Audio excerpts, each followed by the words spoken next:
I am very, very proud to call on stage this very wonderful woman, Arianna Huffington.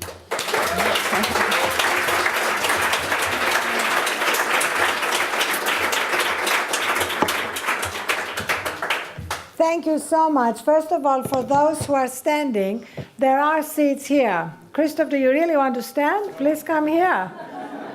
And let me also, a round of applause for Christoph and Oliver and Thomas, without whom this would not be happening.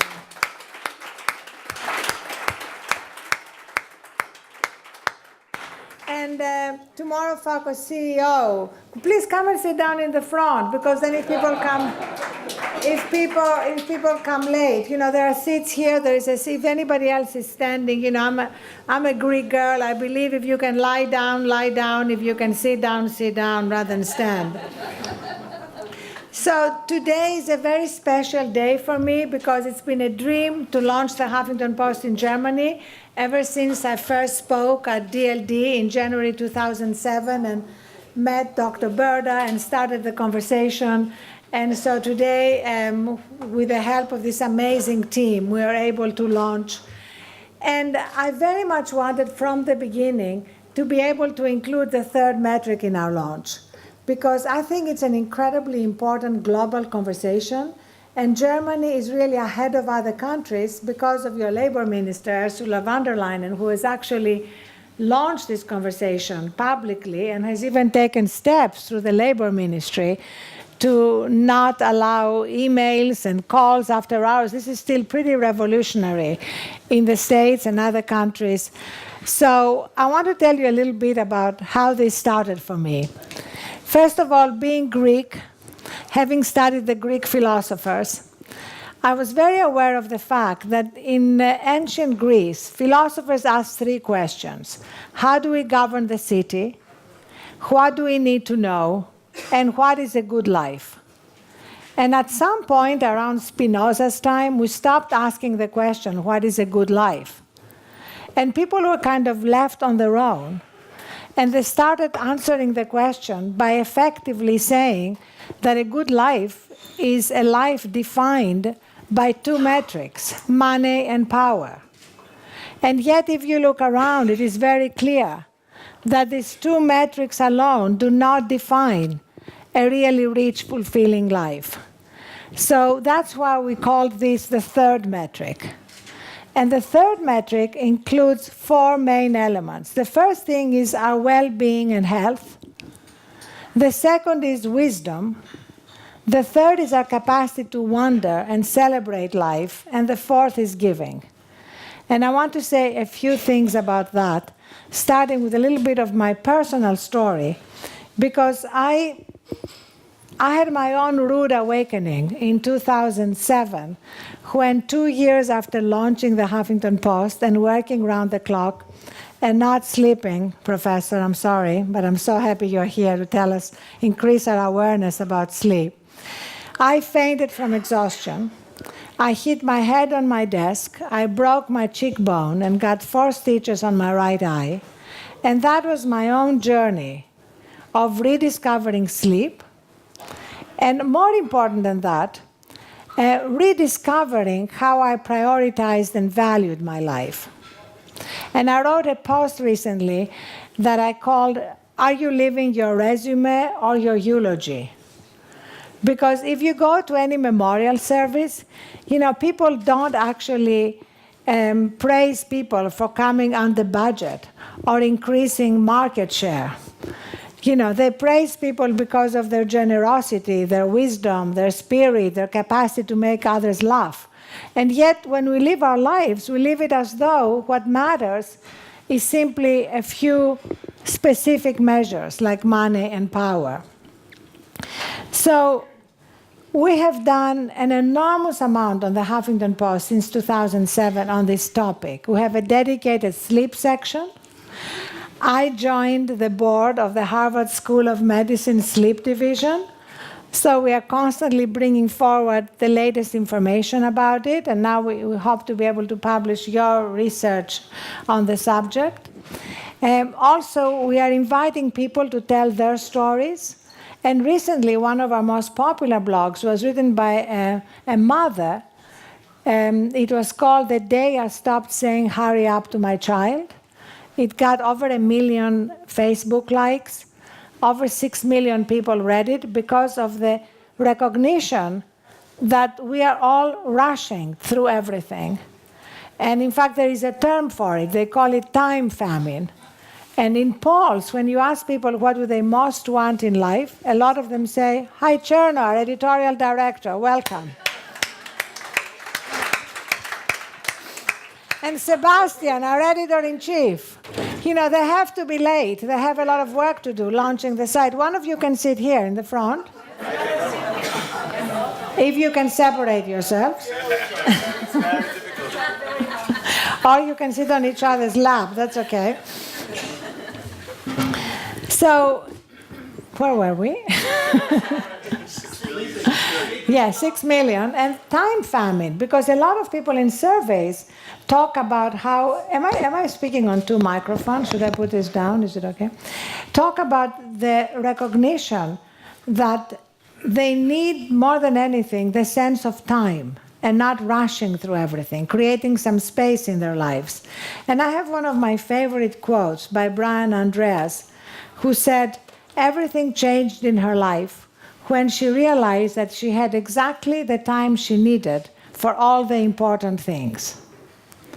So that's all about health and well-being and how it relates to the workplace. Because increasingly companies realize how much money they are losing because of stress. Here in Germany, it's been identified as 59 million work days. In the States, it's been identified as $300 billion every year. So companies are beginning to realize there is no trade-off between prioritizing their employees' well-being and the bottom line. On the contrary, especially now when we see that as everything changes constantly, what we need more than anything is employees who are able to adapt to change and to be creative and to innovate, because it's not just about maintaining the status quo. So creativity and productivity are dramatically enhanced when we take care of ourselves, when we learn to unplug and recharge. So the second element of the third metric is wisdom. And as you look around, you see an enormous amount of leaders in politics, in media, in business, making terrible decisions. Not because they're not smart, but because they're not wise. And especially men, if I may just address the men in the room, have kind of identified sleep deprivation with virility. I don't know what that's about, but I recently had a dinner with a man who bragged that he had only gotten 4 hours sleep the night before. And I thought to myself, you know what, if you had gotten 5, this dinner would have been a lot more interesting.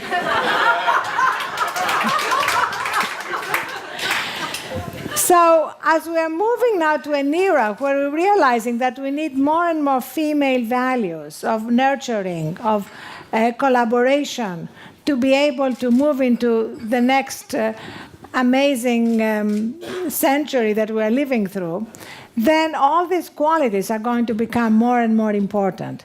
And key here is our relationship to technology. I run a 24/7 media company, but precisely because of that, I'm very aware of the dangers of never disconnecting. And we see that with our children.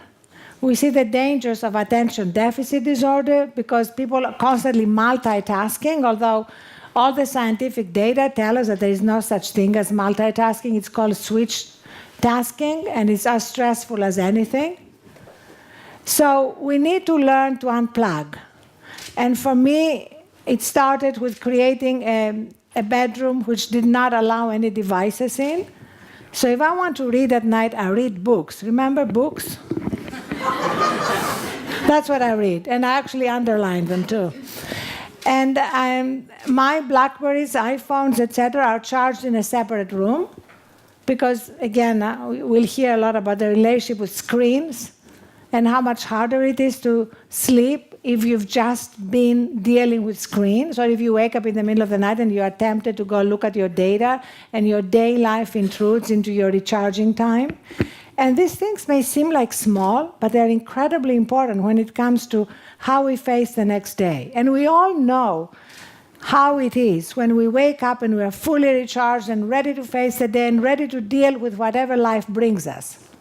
And we all know what it is when we're exhausted and driving ourselves through the day like zombies. So this could actually be game-changing once we begin to make these transformational decisions in our own lives. So the third element of the third metric, beyond well-being and wisdom, is wonder. Because we go through life and so often we're constantly rushing or doing something else. You walk around, especially in New York, and you hardly see anybody who is not on the phone or with an iPod plugged in their ears, and therefore missing everything. So if we can recapture that capacity to wonder at life, we need to be present. My mother, who was this amazing Greek philosopher who had never been to college, used to say to me all the time, don't miss the moment. Because really that's all we have. And yet we operate so often in a complete fight or flight mode. I was recently I just came from Johannesburg, and Saskia, who is going to be on our panel, was there with me at a meeting that Richard Branson had called of different leaders that he called the B team, not because of Branson, but because of Plan B. Like Plan A is not working, we need Plan B. And so we saw a lot of the animals there in Ulusaba at the safari we were meeting at. And it's amazing to see gazelles. You know, they run like crazy. There is a danger, a leopard, a lion, but then they stop and they graze.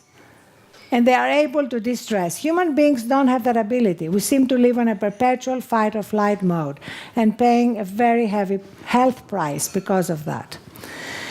And the final fourth thing is giving. And giving is such an important part of the third metric, because whenever we are striving to achieve something, we are in some way operating from lack, from a place of lack. When we are giving, we are operating from a place of abundance, no matter how little we may have. And that also moves us more easily to our sense of gratitude about life, which we so often forget because we tend to focus on what is not working in our lives rather than what is working.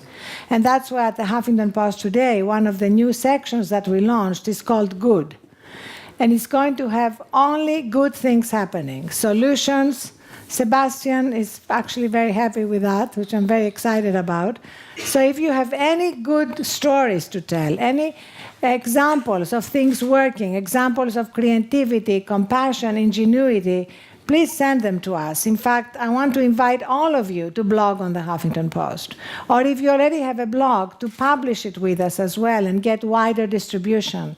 And to make it super easy, I'm going to give you 2 email addresses. One is from Huffington Post Deutschland, which is blogs@huffingtonpost.de. And the other is my own email address. So if you don't get immediate satisfaction from Cherno and Sebastian, you can come to me because I'm totally into customer service. And that's Arianna, with 1 R and 2 N's, @huffingtonpost.com. So as we move into this new third metric era, there's going to be more gratitude.